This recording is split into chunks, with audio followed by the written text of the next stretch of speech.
Député de Bourget.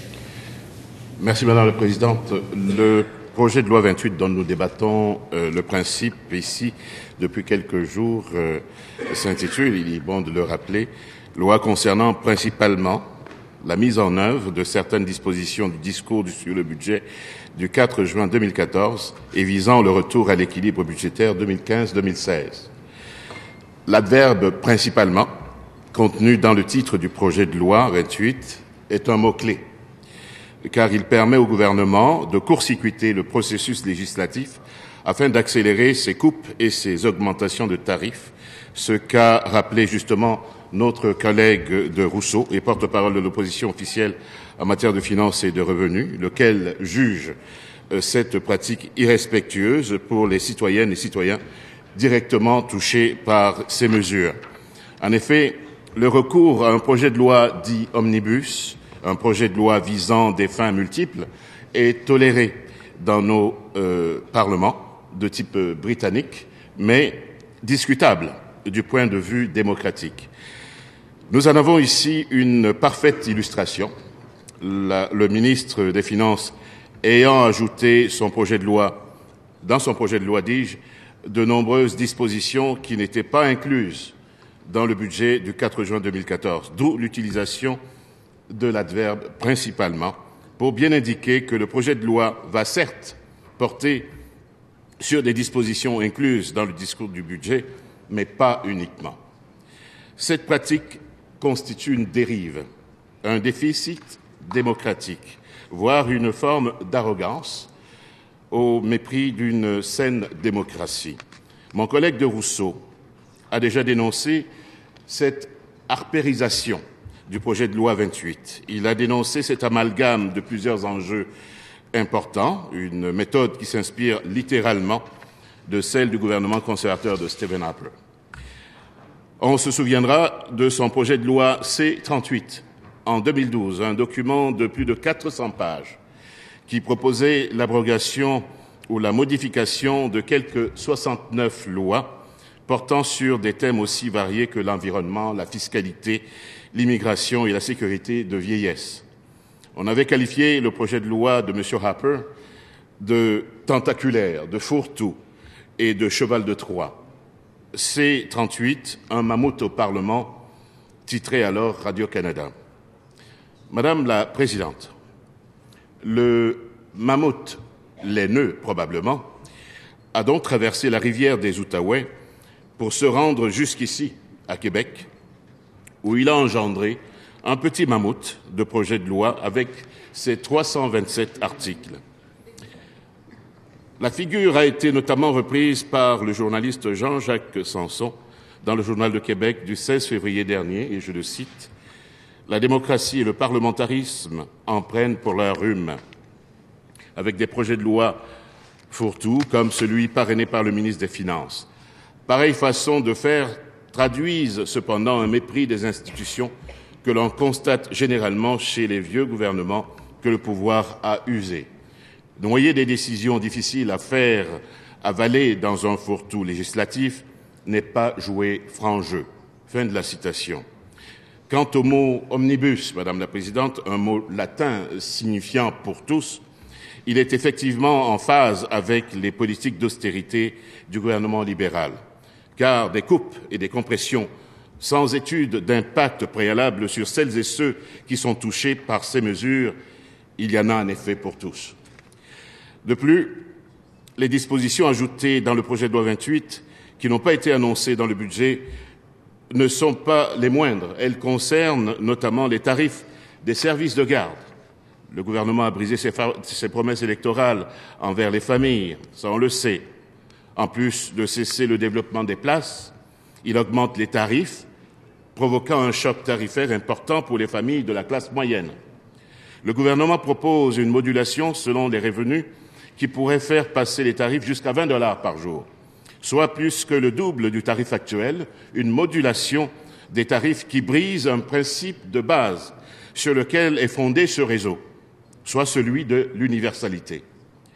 Aussi, le gouvernement n'a pas évalué l'impact de cette augmentation sur le travail des femmes, pas plus qu'il n'a réalisé que 98% des personnes qui travaillent en service de garde sont des femmes. En commission parlementaire, le 10 février dernier, dans un mémoire conjoint de la Fédération des femmes du Québec, le réseau des tables régionales de groupes de femmes du Québec et le Conseil d'intervention pour l'accès des femmes au travail ont estimé que la fin de l'universalité de l'accès aux services de garde constitue un recul inacceptable et une menace directe à l'autonomie des femmes qui, dans certains cas, après la naissance d'un enfant, se verront forcées de rester à la maison plutôt que d'occuper un emploi dont le salaire risque d'être englouti dans des frais de garde. Madame la Présidente, ces organismes déplorent le fait que les coupes du gouvernement libéral affectent et affecteront surtout les femmes et soulignent qu'elles sont très présentes dans les écoles, dans des commissions scolaires, des agences de la santé, en maintien à domicile, en santé mentale, comme infirmières, bref, dans des emplois qui jouent un rôle essentiel pour la dignité, la santé et le bien-être de la population. En coupant tous azimuts dans ces domaines, ont souligné leurs porte-parole, le gouvernement fragilise l'accès des femmes à des emplois, tout comme leur autonomie et leur sécurité économique. Fin de la citation. On pourrait ajouter à cette liste les coupes récentes au Conseil du statut de la femme et encore plus récemment, celles opérées dans les programmes à égalité pour décider et chapeau les filles. À 15 jours du 8 mars, quelle vision, quel message. Il s'agit ici d'une bien piètre reconnaissance de la contribution des femmes à l'édification de notre société, Madame la Présidente. Une autre disposition qui n'apparaissait pas dans le budget du 4 juin 2014 concerne les pharmacies. Ces pharmacies à qui le gouvernement libéral impose de nouvelles règles du jeu, faisant fi des négociations en cours. Le collègue de Saint-Jérôme l'a rappelé, visiblement, les pharmaciens n'ont pas droit au même traitement que leurs collègues médecins qui, eux, ont pu régler par voie de négociation. Avec le projet de loi 28, il s'agit ni plus ni moins que d'une entente imposée par la loi Omnibus. Comme pour l'ensemble des mesures imposées par le gouvernement libéral, celles concernant les pharmaciens auront, elles aussi, des impacts négatifs sur la population. Plusieurs pharmaciens se verront en effet dans l'obligation de réduire les heures d'ouverture de leur pharmacie, et de réduire leur personnel. Ils sont venus en témoigner en commission parlementaire, en plus de nous interpeller, chacune et chacun, dans nos comtés, afin de nous sensibiliser aux impacts négatifs du projet de loi 28. Ce sont des professionnels, Madame la Présidente, des professionnels qui, au fil des ans, ont tissé des liens de proximité avec la population, notamment dans ma circonscription, par exemple, celle de Bourget, où la population est plus âgée que la moyenne québécoise. Aussi, par exemple, la réduction des sommes accordées par le gouvernement aux pharmaciens pour la préparation des piluliers aura un impact majeur sur nos personnes âgées. Ce service profite en effet aux aînés, des citoyennes et des citoyens déjà vulnérables, qui souhaitent demeurer le plus longtemps possible à domicile. Pour ce faire, les piluliers sont des outils essentiels. En s'attaquant ainsi à ce service, le gouvernement libéral s'attaque à une mesure de maintien à domicile, un enjeu d'une très grande importance duquel le gouvernement libéral ne prend pas la réelle mesure, à l'instar de plusieurs de ses décisions, car austérité oblige. Des mesures qui n'ont pas été documentées et encore moins analysées. Dans le cas des pharmaciens, on décrète de couper 177 millions de dollars en honoraires, une décision purement comptable, sans considération aucune des impacts. C'est irresponsable. Nous ne sommes pas dans la fiction, Madame la Présidente, nous sommes dans le réel, dans le tangible. Et comme le disait le journaliste Alain Dubuc, le 17 janvier dernier, qu'est-ce que les pharmaciens ont fait pour mériter un tel traitement ? Ce traitement, dit-il, et je le cite, semble résulter de la convergence de deux phénomènes. D'abord, l'existence d'une certaine condescendance de la profession médicale pour les pharmaciens, renforcée par le fait que ce sont des médecins qui se succèdent à la tête du ministère de la Santé. Plus loin, ensuite, la difficulté du ministère à composer avec des entreprises privées menant des activités marchandes. On les traite, parlant des pharmaciens, comme un corps étranger dont on a du mal à comprendre les contraintes, celles de PME qui emploient 18 000 personnes. Fin de la citation.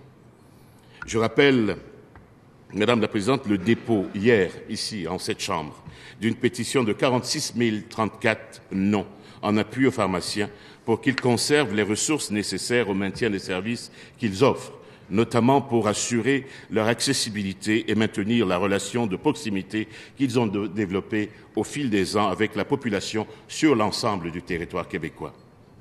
Le 28 janvier dernier, l'Association québécoise des pharmaciens propriétaires, en complément de son mémoire en commission parlementaire, a elle aussi déposé une pétition signée par plus de 67 000 personnes demandant que les pharmacies puissent continuer à offrir les services actuels tout en préservant les ressources nécessaires pour accomplir leur mandat, leur travail. Madame la Présidente, que dire par ailleurs des dispositions comprises dans ce projet de loi 28 sur le développement régional, sur le développement économique des régions? Est-ce que ces mesures apparaissaient dans le discours du budget du 4 juin 2014 ?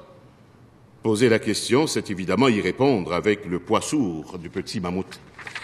Alors que l'effet libéral sur l'emploi et l'économie est nul.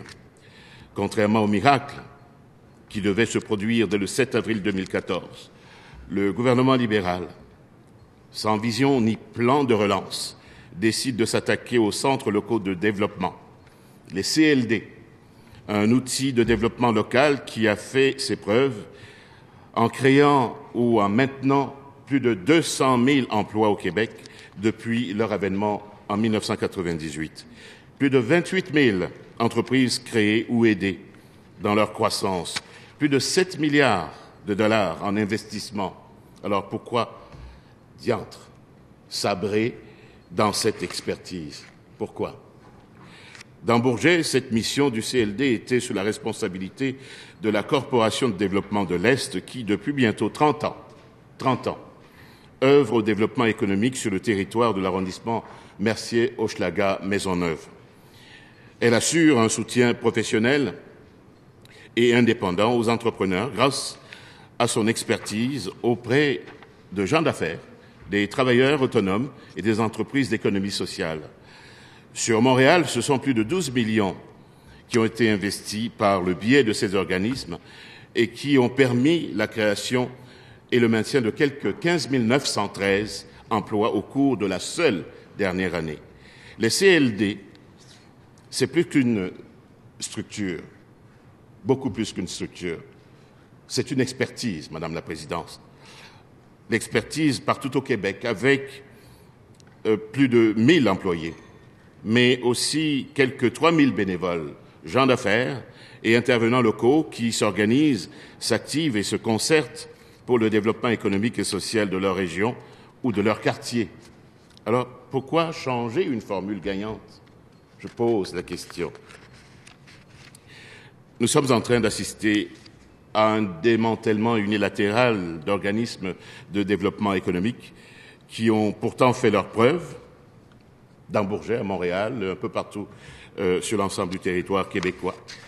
Et par ailleurs, nous avons pu constater la semaine dernière, lors des consultations sur la nouvelle politique en matière d'immigration, que le gouvernement souhaite que l'immigration puisse contribuer significativement au dynamisme des régions. Mais en même temps, en octobre dernier, il y a de cela 4 mois à peine, nous apprenions l'annonce de la fermeture des bureaux régionaux du ministère de l'Immigration, de la Diversité et de l'Inclusion à Québec, Sherbrooke, Gatineau et Trois-Rivières. Si cette décision s'avère, si elle s'avère, il y a lieu de craindre des impacts sur l'intégration des nouveaux arrivants dans ces régions. Le gouvernement donne l'impression qu'il ignore les élus et les autres acteurs du développement de nos régions qui crient au secours et qui s'inquiètent de l'avenir de leur communauté. Les coupes dans les ressources vouées au développement régional font très mal. Et le sort réservé au CLD et aux conférences régionales des élus, les CRE, que l'on veut abolir, est aussi incompréhensible.